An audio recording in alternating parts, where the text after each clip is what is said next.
नालेवार doctor सादिक मीरजत खां ॾींहं ॾिठे जो फुरथियर वारे अमल ख़िलाफ़ मेरापुर जे पैरामेडिकल स्टाफ पारां कमिशनर हड़ताल करे एहतजाजी मुज़ाहिरो कयो वियो आहे। पहिरीं ॻाल्हि त असांजे डॉक्टर खां जेका फुर कई वई आहे ऐं हुनजी इंसल्ट कई वई आहे, उहो रस्ते मां अचे पियो पंहिंजे ड्यूटीअ ते ऐं हुन ड्यूटीअ दौरान हुन खां जेका फुर कई वई आहे, पहिरीं ॻाल्हि हुनजी FIR कटे जल्दी हुनजी जेके बि ॾुआरी आहिनि उन्हनि खे पकिड़े कैफ़र किरदार ते पहुचायो वञे।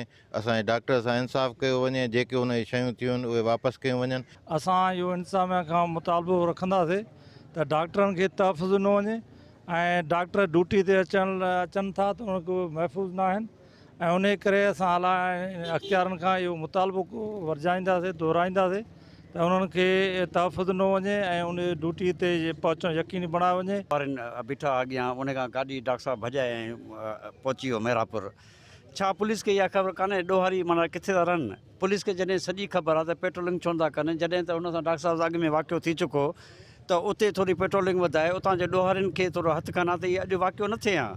इहा असांजे डॉक्टर्स जी ऐं पैरामेडिक्स जो डेली माना हिकिड़ो ॿाहिरां अचणु ऐं वञणु आहे हिते, त इहो असांखे केरु तहफ़ुज़ ॾींदो? आला अमलदारनि खां इहो ई रिक्वेस्ट कयूं था त जल्द इज़ जल्द इंसाफ़ ॾिनो वञे डॉक्टर साहब खे, न त ॿी सूरत में सिर्फ़ु डिस्ट्रिक्ट न पर PMA जे प्लेटफार्म तां असां पूरे सिंध जूं हॉस्पिटल्स बंदि कंदासीं, OPDs बंदि कंदासीं, इवन CVCs बंदि कंदासीं।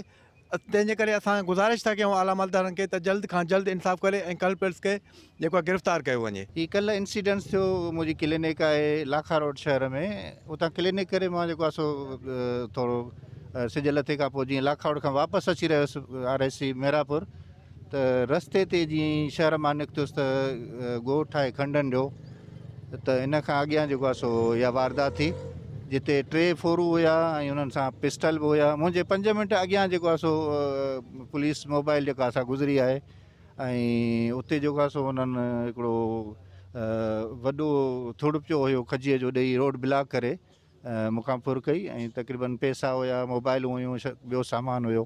ठीकु आहे न, मूंखे मुंहिंजे ड्राइवर खे ॿियो बदिलो मूंसां गॾु हुयो, टिनी खां फुर कयूं। ऐं पंहिंजे इलाइक़े जी हालति इहा आहे जो असांजा इलाइक़ा हींअर नो गो एरिया लॻा पिया आहिनि। उहो फौरी तौरु गिरफ़्तार कया वञनि, न त एहतजाज जो दायरो अञा वधायो वेंदो। कैमरामैन तंज़ील मेमण सां गॾु Nauman Memon, city TV news Merapur.